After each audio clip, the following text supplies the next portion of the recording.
This is CBC Here and Now.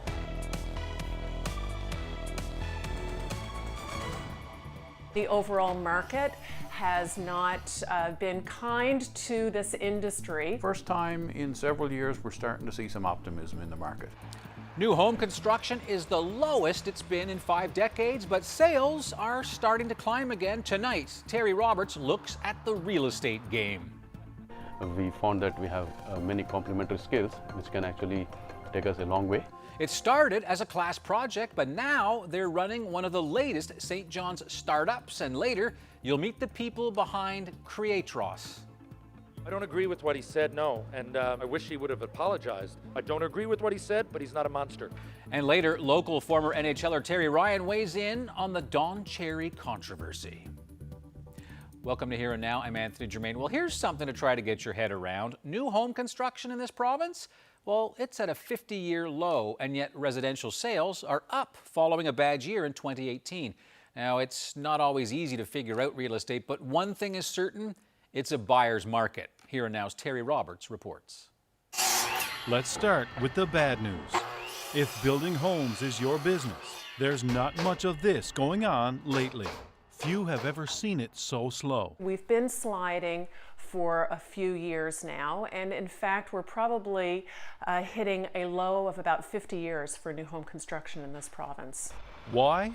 Well, there's tougher mortgage rules, uncertainty about the economy, and a flood of existing homes on the market at prices that continue to drop. The overall market has not been kind to this industry. We have experienced a low in our economy.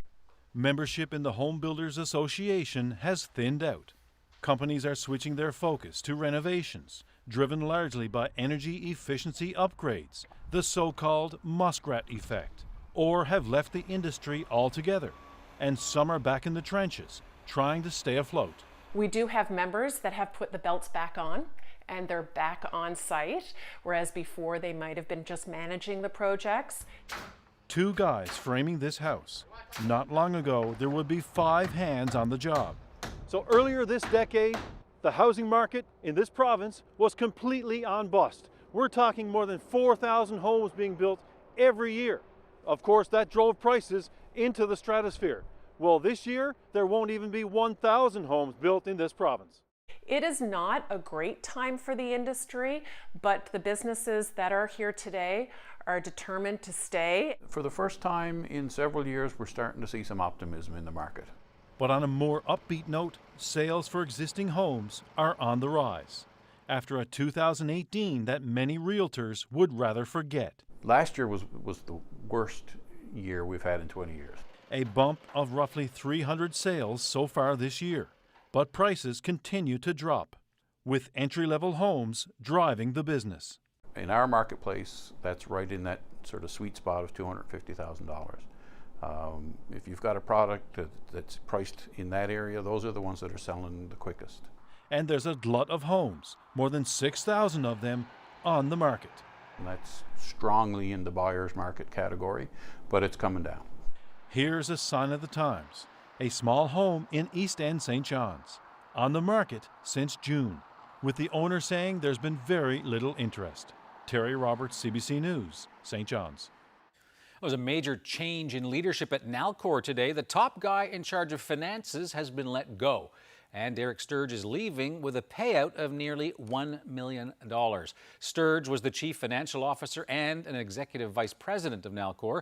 He'd been with the company for 20 years. CEO Stan Marshall says Nalcor is about to go through a time of transition, so it was agreed that Sturge's contract would be severed without cause. Marshall says Nalcor is obligated to fulfill the terms of the contract, and he says as a longtime member of the executive, Sturge is entitled to a compensation package of $900,000. Well, a section of the East Coast Trail in Torbay has been closed because of falling rocks. At around 3 o'clock this afternoon, several large rocks tumbled down this cliff by the Tappers Cove Wharf, and security cameras in the area caught the moment that the rocks came crashing down. No one was in the area at the time, but there is a popular hiking trail rather nearby. The East Coast Trail Association has shut down Father Troy's Trail. That's the one that connects Torbay and Flat Rock closed because of safety concerns. The road below is also closed while the Town Council and Harbour Authority try to figure out what happens next. This happened very quick, and it happened 3 o'clock in the afternoon. So, you know, there's always people passing through here. Well, looking at that big rock there, I'd say you're looking at that could be probably 500 pounds. So, you know, one of those small rocks could probably kill somebody if it hit him on the head, right? Wouldn't have much time in response to get out of the way if someone had to be standing there, right? Yeah. And possibly could have been. We want to make a public awareness that just this section of the trail, Tappers Cove section, is going to be closed to the public for this reason.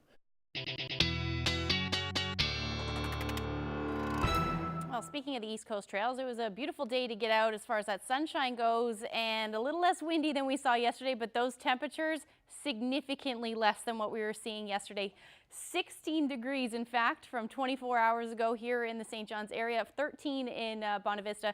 We had seen that temperature drop along the west coast, so temperatures not quite as significant as yesterday, but certainly much cooler weather, and we can thank a ridge of high pressure for that. If I zoom out a little bit, you can see I added some temperature contours here. So much cooler air has holding grip as we head through the next couple of days, and with that we've got the next weather maker moving in. We already have a couple of special weather statements in play, as well as a wreck house wind warning. This is for tomorrow afternoon and into the evening hours. We could see winds upwards of 100 kilometers per hour. And then on top of that, into Saturday, as that low pressure system strengthens, we already have a special weather statement in effect for Nain, and winter storm watches in effect for parts of the north coast of Labrador. I'll have all the details coming up. Thanks, Ashley. The lawyer for RNC Constable Joe Smythe is reacting to a Court of Appeal decision to overturn his client's obstruction of justice conviction. The St. John's police officer was convicted of obstruction of justice last February, and he was accused of intentionally giving a motorcycle driver a false ticket for running a red light. Video from a camera on the man's motorcycle clearly shows the light was green. Smythe's lawyer, Jerome Kennedy, maintains that Smythe never should have been charged. He says the 41-year-old now admits he made a mistake, but sincerely believed the ticket was warranted when he issued it. Kennedy says an acquittal would have been best. It would have been the best outcome for Smythe, but he's pleased with the decision. Oftentimes on appeal, the best you can hope for is that a new trial is ordered. Obviously, we would have also hoped that an unreasonable verdict argument could have worked and a not guilty verdict entered, but the Court of Appeal chose to overturn the conviction and order a new trial. And now that Smythe's conviction has been overturned, the Crown must decide if it wants to proceed with a new trial. Kennedy expects it will take the Crown a few weeks to reach its decision. Well, 8 months after a committee made recommendations on new rules to deal with complaints at the House of Assembly, they still haven't been debated or adopted. The government promises it will soon start debating those new rules. The recommendations came after a harassment scandal last year at the legislature, but then there was a provincial election, so that work was stopped. The new rules outlined in the report would put dealing with harassment allegations in the hands of the citizen's representative, who is independent. It would also allow for anonymity and give the complainant more say in how the complaint would be dealt with. House of Assembly will take some time to go through the Privileges and Elections report and make their deliberations as to whether that new process is improved and appropriate for their requirements. We have some time delays because of some other legislation and because of some of the things that have occurred in the House over the last little bit, but it will definitely be this fall. At the rate things move and all the considerations and complexities before it's adopted, I forecast it's going to be, well, you know, it's going to be obviously the next session before it gets taken up and actually implemented. So that's a long period of time to put into effect something that people in general thought was urgently necessary 2 years ago. The Minister for Municipal Affairs says the government is going to try to help a community in Labrador after its firefighting equipment failed. But Derek Bragg says it does fall to the community to properly maintain its equipment. A fire destroyed this warehouse as well as some sheds over the weekend in Lodge Bay in Labrador. When volunteers went to get the firefighting equipment, it didn't work. Volunteer fire departments from 2 other towns had to come to help. The area's MHA, Lisa Dempster, has spoken to the minister responsible to try to get some help for the town. Bragg says so far no application for firefighting equipment has been submitted, but his department will try to help. So I met with Ms. Dempster on the fire department situation in Lads Bay, and as you know, any town or LST that establishes a fire department, it is their responsibility to maintain that fire department, provide them with the proper equipment. We have a program in which they can apply for funding for apparatuses, for equipment, for whatever they may need. There's no active application for right now. I anticipate there won't be in the near future. So my conversations with the MHA Dempster for the area has been like, we're going to work with these people. Well, from the political arena to the basketball courts at Memorial University now, Haley Nickerson has had a game that she will never forget. Nickerson is a fifth-year guard for the Munn Seahawks, and on Sunday, she scored 42 points in a game against the Cape Breton Capers, breaking a previous Munn single-game scoring record of 38 points, and that was held by Janine Brown. It had lasted for 16 years. Nickerson is from Grimsby, Ontario, and she's modest about her accomplishment. Such an honor to have broken this record. This place has done a lot for me. It's the best decision I ever made coming here, and yeah, it's nice to know that this happened. I couldn't do it without them and my coaches believing in me. So yeah, thanks to them for their support. And yeah, we have really good team dynamic this year. We all get along really well, and it's going to be a great season. I think we can do really well in this league this year.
Welcome back. The 2020 East Coast Music Awards are returning to the Rock, and this upcoming gala will be hosted at Mile One Centre in St. John's this spring. Caught up in one of those blasted roundabouts downtown. Oh my Lord, my head is still spinning. I really, it's like Dutch skipping. You never know when to get in or even how. I almost wiped out 15 or 16 youngsters down at Rollins Cross. We see Mayor Danny Breen not often lost for words. He made the announcement today at St. John's City Hall, but Breen's big news quickly cut off by that sword-wielding warrior princess, Mary Walsh, of course, and you know her better as Mark Delahunty. Walsh is going to host the big night, and it all kicks off on Thursday, April the 30th. And with Mary Walsh, you can always expect the unexpected. The last time I was on the ECMAs, I said that Peter MacKay was an arse-licker of Satan, and it did go out live to the Atlantic provinces, but it wasn't live to the... That was when we were doing the ECMAs on the network, and so they cut it before before it went on the network, because Peter MacKay came on and said, in Halifax, his own riding, he said, "I'm so happy to be here in Ottawa, or Toronto, or Halifax." It's like, and he was the guy in charge of war at that time, so it was like, oh, let's bomb our, you know. So anyway, that was my last ECMA experience, so I'm really happy to be back. I promise not to call anyone an arse-licker of Satan.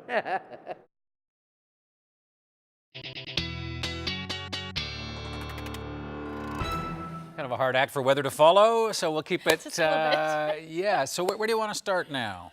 We can talk about temperatures. Around everywhere? Everywhere. Okay, let's take a look. Because we're a little bit back to what we normally would see around this time of year. Take a look at these temperatures across North America. So you can see back down to the States, 8 to 12 degrees, which is still even below seasonal for this time of year. But St. John's back to where actually we're even sitting below seasonal for this time of year in St. John's at 1 degree. This afternoon is the daytime high, and right now those temperatures have dropped. We're back down to the single digits, below zero across the island, -6 in Happy Valley Goose Bay. Same thing for Nain, and Lab City currently sitting at -10.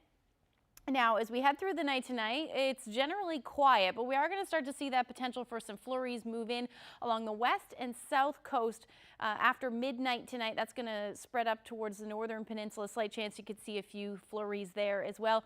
By the early morning hours, though, some warmer air will move in behind it, and it looks like anything right along the coast will likely start as showers, and we'll see that towards the Burin Peninsula as well. By the time those flurries make it towards the southeastern portion of Labrador, it'll be the early morning hours. So here's a look at your temperatures dipping down to the minus double digits for Grand Falls, Windsor, especially in those low-lying areas. -11 for the Straits as well. Otherwise, we're sitting in the minus single digits. Those winds will be generally light tonight with fair skies for most of us. -7, Happy Valley, Goose Bay, Lab City sitting at -12. But you're still looking at some pretty gusty winds, so wind chills feeling closer to -18, -19 overnight tonight. Now into tomorrow afternoon, generally a fair sky day for the majority of eastern Newfoundland, other than along the southern portion of the Avalon. Going to see a few showers move in towards the afternoon and evening hours. And then we'll start to see some snow spread up through Labrador. Could be heavy at times for some of us, anywhere from about 5 to maybe 6 centimeters of snow, and then that heavy rain will move in for for the west coast. And you can see that that's going to move towards eastern portions of the island in the early morning hours. So we do have a special weather statement in effect for Nain, and then winter storm watches down through Makkovik, and that's because that system is going to ramp up as we head into Friday night into Saturday. So here's a look at how much snow is expected. You can see anywhere from 10 to maybe 15 centimeters of snow by Saturday morning, even more so along the Straits. More than likely going to see some rain mixed in with that, and then the heaviest rainfall will be down through the southern portion of the island, and then even into the Canaga Peninsula. You could see upwards of maybe 30 to 40 millimeters of rain. And on top of that, along the west coast, that's why that special weather statement is in effect. So with that, we're also going to see those strong winds. Here's tomorrow's forecast, sitting around 4 degrees, plenty of sunshine again for most of the Avalon. Slight chance we'll see some showers and or flurries move in late day for the southern portion of the Avalon. Those winds are going to pick up again, though, even more so towards the evening hours. 4 degrees for Grand Falls, Windsor. Heading towards the coast, though, that's where the most of the precipitation will fall in the first half of tomorrow. Port aux Basques sitting at 6 degrees. Those winds again are going to pick up. We already have a wreck house wind warning in effect, looking at gusts near 100 kilometers per hour. Otherwise, we're looking between 60 and 80. And up through Labrador again, that snow moving in through the day. Cartwright 1 degree, same for Happy Valley, Goose Bay, and Lab City going to sit at -5. But your winds are finally going to calm down. So that's a look at your forecast for tomorrow. We'll look ahead when I come back. Thanks, Ashley. Well, you might be hearing a few more sniffles, maybe coughs this time of year. We're going to move on now to what could be a popular item in your medicine cabinet. Canadian allergists are warning about the potential dangers of Benadryl. They are especially concerned about what giving it to children could mean. CBC's Nicole Ireland explains. Benadryl has decades of name recognition because it was actually introduced back in the 1940s, before current drug licensing standards were in place. Just because it's the longest drug that's been in your medicine cabinet, the one that you recognize as having been there maybe since your parents or grandparents used it, does not mean it's the safest one. The Canadian Society of Allergy and Clinical Immunology is urging people to stop automatically reaching for Benadryl for allergies, hay fever, and hives. Many people are familiar with the drowsiness associated with the medication, but allergists say parents don't realize the risk that can pose to their children. The sedation side effect means kids don't have a restful sleep, decreasing their cognitive function and ability to focus on school or sports. Children's breathing can be suppressed. A big danger is overdose, because it's easy to accidentally give them too much. So there's no shade of gray here. We really know that this is a drug that has significant risk and almost no silver lining to make it the one that we would choose. Allergists say Benadryl should not be so easily available and wants pharmacies to start keeping it behind the counter.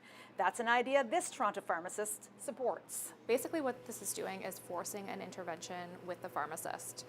So it's still accessible, you don't actually need a prescription, it's just kept behind the counter. So if you do need it for whatever reason, you just need to have that discussion with the pharmacist to make sure it's appropriate for you and that you're aware of the risks. Health Canada says it's reviewing the concerns, but in the meantime, allergists and pharmacists want people to know that there are other, safer options to relieve allergy symptoms.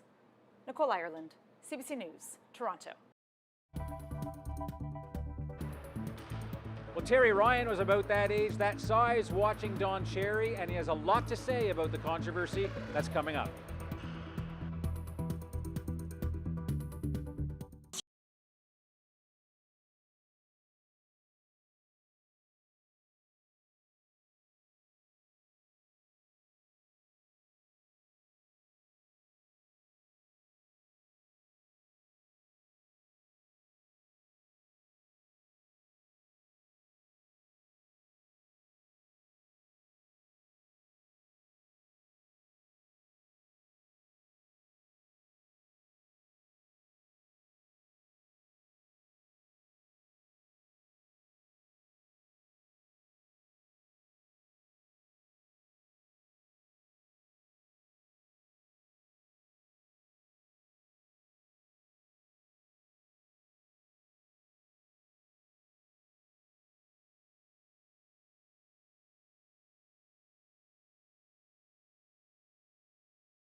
Welcome back to Here and Now. Well, St. John's may be a long way from Silicon Valley, but there's no better place to start a tech company. Well, so say the founders of Creatros, 3 people with heavyweight resumes who are building an IT business right here.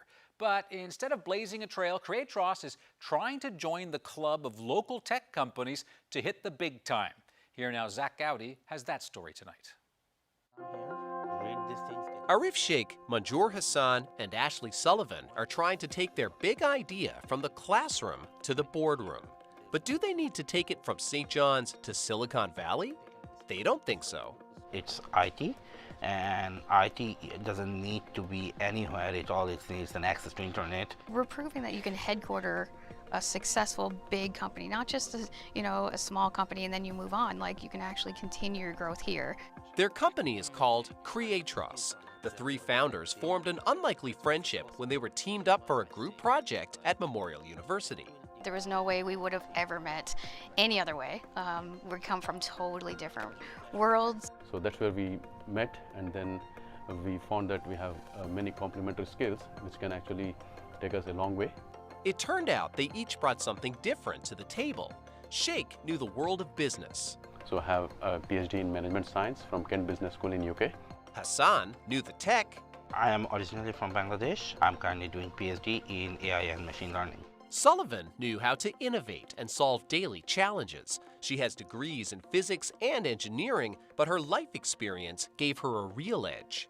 I've always made things, kind of devices for myself, because there's a lot of lacking in the market for disability things, so I've actually made my own. I've done like key turners. Like, for me it's difficult to like turn keys in like locks and stuff like that, so I've made little things like that that can go on a keychain, and just little knick-knacky things that help kind of like your everyday life.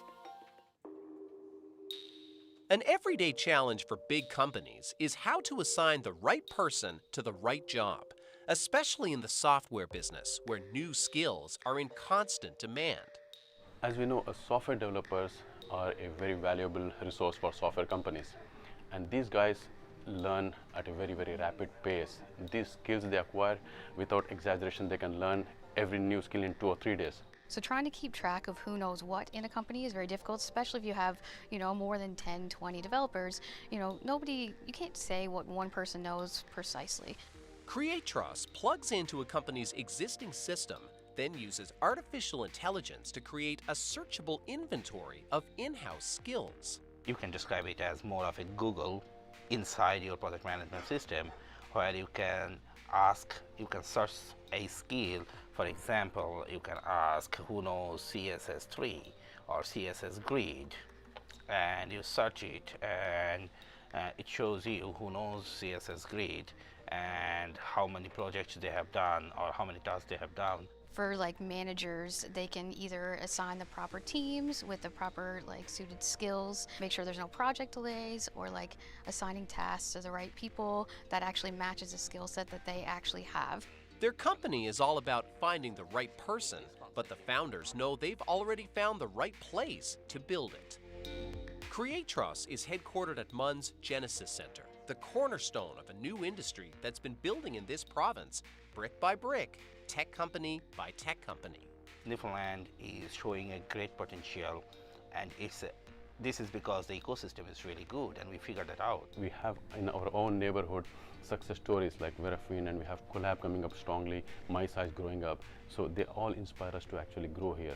That's unique to hear that you can go out and have coffee with somebody who is hugely successful, and you're, basically they don't know who you are, right? But you're one of them because you're coming up in their footsteps, and they're very supportive that way. Sheikh, Hassan, and Sullivan came to St. John's from different corners of the world, but to make it in the tech industry, there's nowhere else they'd rather be. Zach Gowdy, CBC News, St. John's. Well, Canadians are still talking about Don Cherry being fired from Hockey Night in Canada. I was just checking social media. Bobby Orr now weighing in, saying the firing was a disgrace. And that controversy has sparked fierce debate right across Canada. On Wednesday, some supporters rallied outside the Sportsnet office in Toronto, demanding that Cherry be reinstated. I think he meant the right thing. I think it came out a little bit wrong. He didn't say anything offensive. Right now we come to a time where people cannot say anything anymore. He has said nothing racially, nothing bad. He's a nice guy. I like him. That's it. Well, Cherry was fired Monday after controversial comments he made during a hockey broadcast on the weekend. Small group of supporters you see there, they accepted Cherry's explanation that he meant to say everyone should support veterans, not just new Canadians, and they're urging the company to take him back. Meanwhile, co-host Ron McLean says he's not ready to weigh in just yet. I don't mean to run away or skulk away or evade, but I have to have these days to make sure I'm right in what I say this weekend, to think about all that's going on and process it, and that's where I'm at. Well, nobody from Rogers, the company which owns Sportsnet, has been available for comment, and that bothers a local former NHL player from Mount Pearl. I asked Terry Ryan to meet up with me at Yetman's Arena in St. John's. So, Terry, you think the whole Don Cherry scandal needs some context, right? I do think it needs context. I'm not agreeing with what he said, but, you know, I'll tell you this. My first games in the NHL, it was back, I don't know, maybe it was my fourth or fifth. It was the first game I played regular shift, okay? And I was up in 97, 98, and they took me in, Ron and Don, on Hockey Night in Canada, and they were great. And I could get into that story, but we don't have much time. Point is, Don Cherry called me aside after, and he said, I'm aware of your sense of humor. And in the room, I was always a little bit of an oddball, but I brought teams together. I tried to, in music and laughter in the room.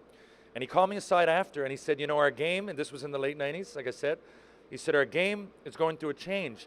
And there's a lot of minorities in the game now. And he pointed at Donald Brashear, an African-American friend of mine who played on the Montreal Canadiens at the time, and a great guy. He said, minorities, there's a lot more in the game than there ever has been. There's a lot more Europeans than there has been. There's guys on your team, Terry, that don't know English that well. And he said, you know, you need to be there for them, and hockey's becoming more united as time goes by. And he said those words to me. So Don, I met in that context, and he was always been a sweet man to me. That's a good thing, and I'm glad you got that sort of moment with him. But on the other hand, you know, this you people coming here, you people not wearing poppies and all that. Is it possible maybe that you can't reconcile your feelings for Don Cherry to what he said, or what? I don't agree with what he said, no. And you know, I wish he would have apologized. But like I've been saying to my friends, most of us, if you drew a Venn diagram, and 10% of the outside left and 10% of the outside right are going to be really outspoken, which is what you get on Twitter. Most of us are in the middle and we're hurt. This is a legend. This is someone that we loved. I know he's really passionate about certain things. He sees things from a different side of the fence a lot, but you know, there is in context of this, he's a sweet guy. He's really nice to me, invited me into his home before, and I've never seen this monster that a lot of people think he is. I don't agree with what he said, but he's not a monster. All right, so he's not a monster. What about social media and all this? You have some thoughts on that, right? With Twitter and Facebook and... Yeah, but this didn't exist. John, he's 85 years old. For 20 or 30 years, he's been unchecked. He's been living in a box. You know what? I don't think anybody's really surprised by what he's saying. Well, that's not true. I mean, if nobody was surprised, he'd still have a job. You're right. You're right. People who know him, though, to me, I don't know. I got to go back. I had to think about it. I said, in today's day and age, that's wrong. But had he said that 10, 20 years ago, would he be fired? I don't really know. I heard him say a lot worse about French people with visors. You know, he's like, again, I say that kind of with a bit of a laugh. But I just think the conversation needs to be a healthy one. We're hearing from, a lot of people on Twitter don't even watch hockey. And that's fair enough, but you know, opinions you would hope come within the educated in a profession. Like I said, the extremes on both sides are really outspoken, but a lot of us are in the middle here. I saw Paul Maurice speak about it, and we're hurt, and it's hard because, you know, he's an icon. For many people he is. I'll just ask you this as a final question. A lot of people now making a big deal of the fact this segment is recorded, not live, that maybe somebody, a senior person at Rogers, should have said, hey, look, this should not get on the air. Let's, take two. The first thing I thought, I've been there, like I said, I've been in those studios, I've been on Hockey Night in Canada, and the first thing popped into my head was that's the only part that I know of that's tape delayed, because the rest of it is a live game. So it's tape delayed, so someone, now I get it, you're a private company, you don't want him speaking for you, you don't agree, you fired him. Okay, but someone's there to check that. So again, he said it, it came out of his mouth. But there's a lot of things that people aren't talking about. Again, part of the healthy conversation is that this was tape delayed, and that's someone's decision. Part of the healthy conversation is that Ron MacLean, who's getting a bit of crap I don't agree with, he had 20 or 30 seconds to work with. They were going into a segment right after about grapes and the veterans, and it was a very sentimental, very emotional piece. And Ron knew that. And Ron's got a thing in his ear, and he's trying to listen to what to do, and he's got 20 seconds, 15, 10. He can't really issue a rebuttal at the time. He can't really bring up something that goes against the very fabric of what Don's saying, and it would have started something. I know what Ron might have been thinking. It might have gotten worse. It might have gotten worse right before that next segment. Listen, Terry, I really appreciate your thoughts. I know a lot of people watching are going to agree with you, and a lot aren't, but I really appreciate your time. Thank you. No problem, and I just think we need to have the healthy conversation, and I'm open. Email, everybody knows how to get a hold of me if you want to know. Listen to Third Man In podcast next Tuesday. Okay, very subtle plug. Thank you very much, and good luck. Thank you. I was told I could do whatever I wanted, be anything I wanted. Say hello to Captain Charlene Munden of the Burin Peninsula. She's bringing us way forward into the future. I have a lot of admiration for her because she's very good at her job. She's a Newfoundland woman quickly rising through the ranks of the male-dominated shipping industry and is now trying to balance a busy career It's not quite as easy as being on a big boat, is it, buddy? with the demands of motherhood. I'm proud of her, really proud. I'm glad she went and done what she did.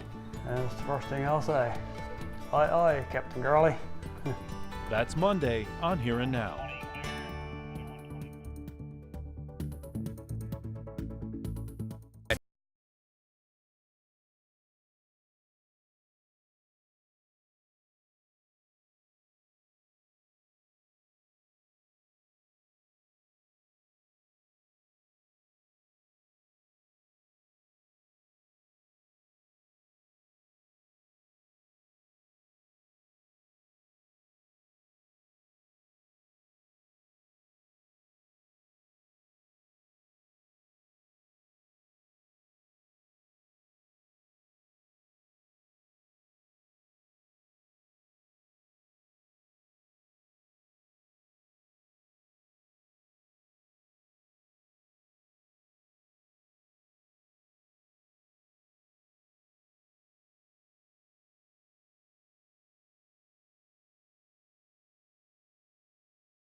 Welcome back to the program. First, we start with breaking news. Temperatures are dropping into the minus single digits. Time now to check in with our Carolyn Stokes. It is just packed with people. The company says it's picking up salmon. Looks like an absolutely gorgeous afternoon.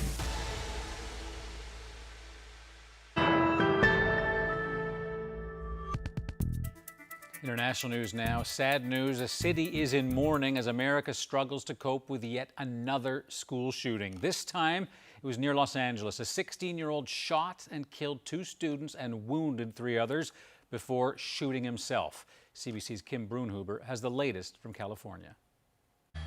Minutes after parents dropped their kids off at this school, they got the news that every parent in America dreads that there's an active shooter in the school. So students here were forced to shelter in place, some of them for up to an hour in their classrooms while police searched. They say they found 6 gunshot victims inside. They were transported to hospital, where so far 2 of them have died. And it turns out one of the people who was transported to hospital was the shooter himself, a 16-year-old boy, a student at this school. And today is his birthday. Police say they found a .45 caliber handgun. It had no more bullets. Police say that he used the last round on himself. Police say there are no further suspects. The school was locked down. We did partial evacuation. We also sheltered in place a portion of the school until we established who was responsible for this tragic shooting. The suspect was later identified as one of the victims who was found in the quad. He is identified as a 16-year-old male whose birthday is today. Now, interestingly, students here at this school went through a live shooter drill just a couple of weeks ago, but of course nothing would prepare them for the terror of hearing those pops and knowing that it was the real thing. And people were tripping and falling. I was trying to help them up. It was absolutely terrifying. I can't even comprehend it. It doesn't make sense to me how this could happen here. So now Santa Clarita, the latest American community, because of gun violence, to have to come together and rally and grapple with questions that just can't be answered. In the word of one student here, what kind of world is this? Kim Brunhuber, CBC News, Santa Clarita. Well, staying with the United States and to politics now, it's the day after the first round of public hearings in the U.S. House of Representatives into whether the president should be impeached.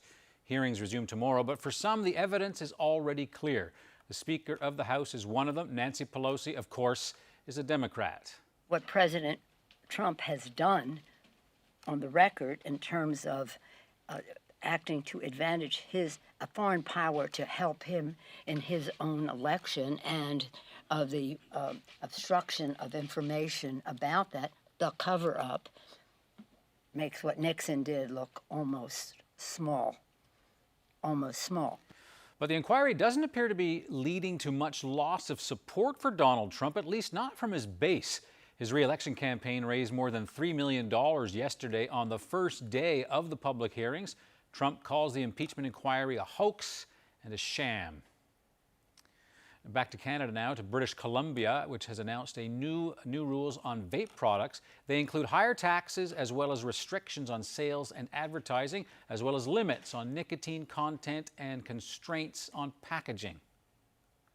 We're going to use the power of treating nicotine as a health hazard as required to deal with the situation that has developed and to ensure that a new generation of young people is not addicted to nicotine. The province is also cracking down on the vaping flavors, which seem to appeal to young people. Flavored products will only be sold in specific shops with age restrictions. The new rules are scheduled to begin next spring. It was a hectic day for commuters in Montreal. A water main break brought a river right through the subway's orange line. Well, check that out. It happened during the morning rush hour. Not ideal, never would be. The city added buses to help get people around, but the flooding waters caused chaos for commuters and required an extensive cleanup by emergency crews.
Welcome back. The Gander Airport has added one new attraction, a photographer's window. It's an unobstructed view of the runway that offers clear shots of all the air traffic. And as Here Now's Garrett Barry reports, it's a small gesture for some pretty devoted fans. Got the tools of the trade. It's just a little VHF frequency scanner. And it goes a far ways out so you can zoom in. These are super spotters. Whenever I am in Gander, I'm always taking trips up to the airport. It could be anywhere from 3 times a day. Trying to catch a glimpse of this. Ever since I was able to jump on my bike, my pedal bike on my own and come up here, I've been up here on my own. It's never boring. There's bragging rights on the line. We've definitely seen the world's largest plane, the AN-225. She's been here a number of times. I had the chance to photograph her. For some, the passion runs deep. Dad was actually a ground handler and a refueler here at Gander International Airport. So he retired from up there. He worked up there for probably 10 or 15 years or so. And my uncle, which is Dad's brother on his side of the family, he was an aircraft maintenance engineer. His son is now an aircraft maintenance engineer, and his grandson is actually now an aircraft maintenance engineer. And he's studying, you guessed it. The biggest thing with me, I guess, is the influence they've had on me and growing up in Gander. Like, town is kind of built on aviation, so. But what is it about Gander that has the aviation geeks hooked? You never know what you're going to see. You could go up there might be, you got your normal Dash 8s and everything. You might go up and see a big military plane, U.S. military, Royal Air Force. There's all kinds of planes that come through here. It's already a special airport. It's not like other airports. You can come along this road and you can see out the whole entire ways. And for the spotters, this window is a special nod. Garrett Barry, CBC News, Gander.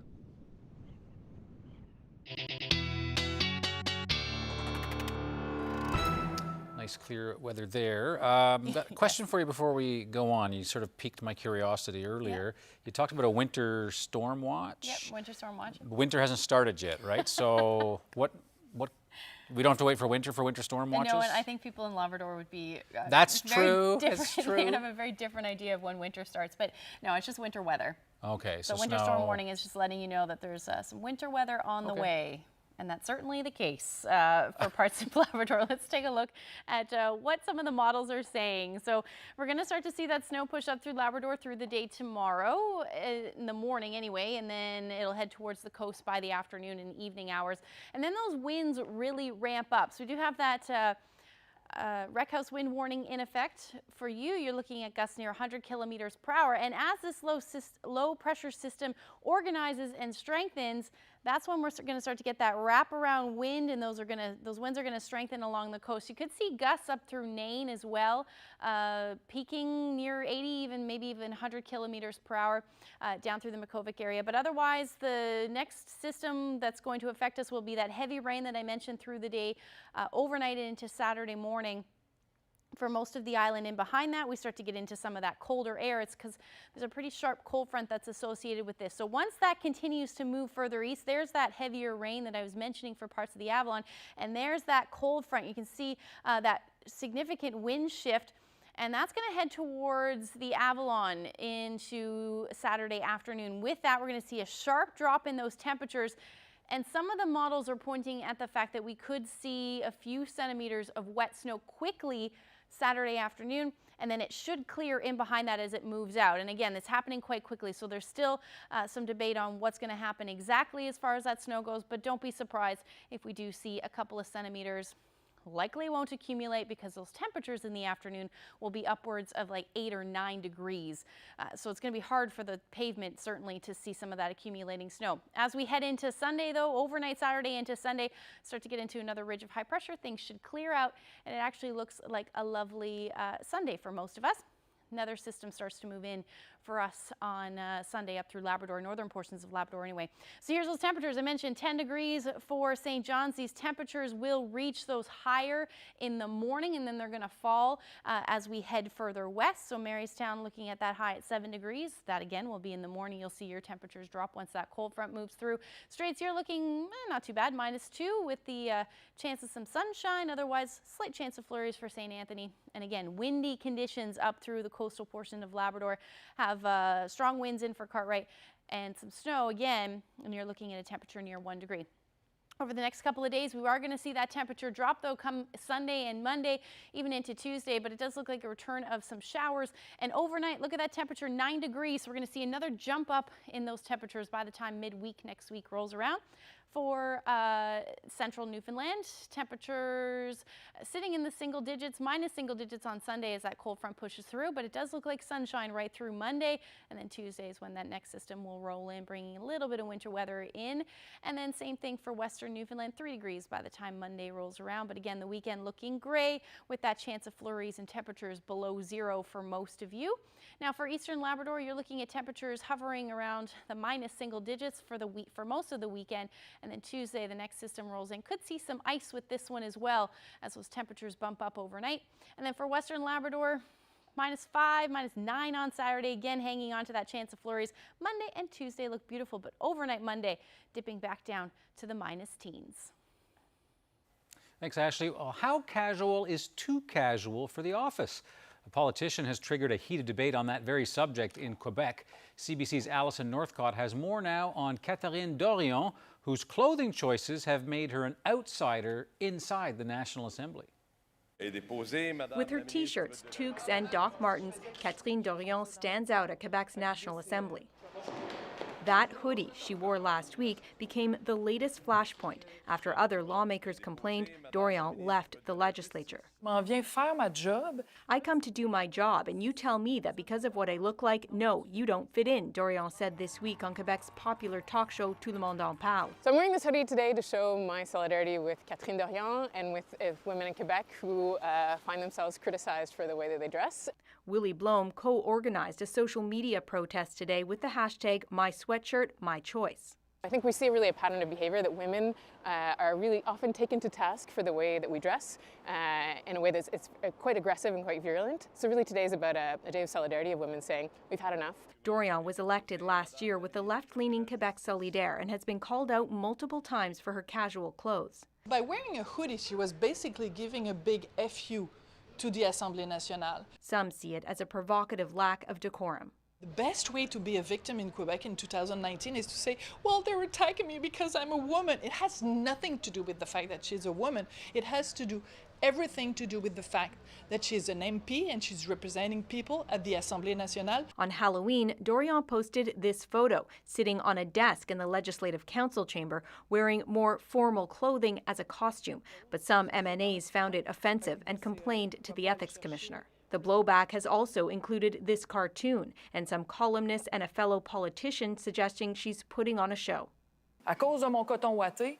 Dorion says she'd like her party's policies to get more attention. The National Assembly's dress code is short on specifics. Now some are calling for an update and more guidelines. Alison Northcott, CBC News, Montreal.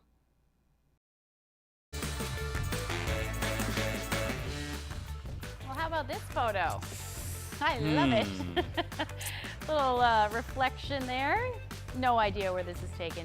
Port Blandford. No, not at all. Okay. Not at all. No, it's not that far off, actually.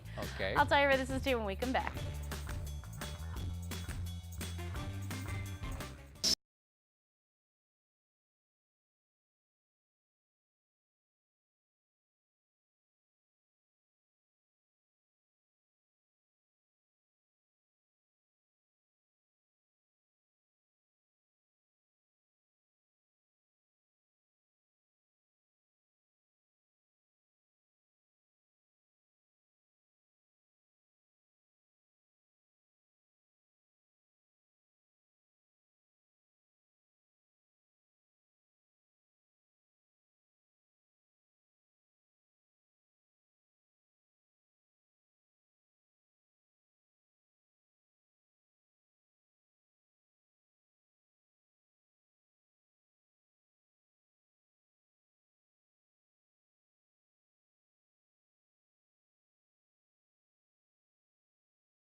Well, welcome back. This next story, right up Anthony's alley cat. Yeah, if you need a little pause or a quick cuddle, many U.S. airports now are boosting their holiday services to fully provide the furry comfort that you might get at home.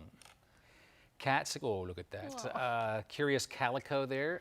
Cats like that are working the aisles at airports right across the country, and apparently some cats really excel at calming frazzled passengers. And while cats are good therapy, puppies, far more popular. But Los Angeles famed LAX has the biggest holiday love squad, more than 100 therapy cats and dogs in LA, all of them free for the cuddling. Look at that. That is pretty adorable. Yeah, my nerves are calm just watching that. Just watching it. Look at that. Sweet creature. All right, good. It's time to give cats wanted some equal time for dogs, so they finally got it.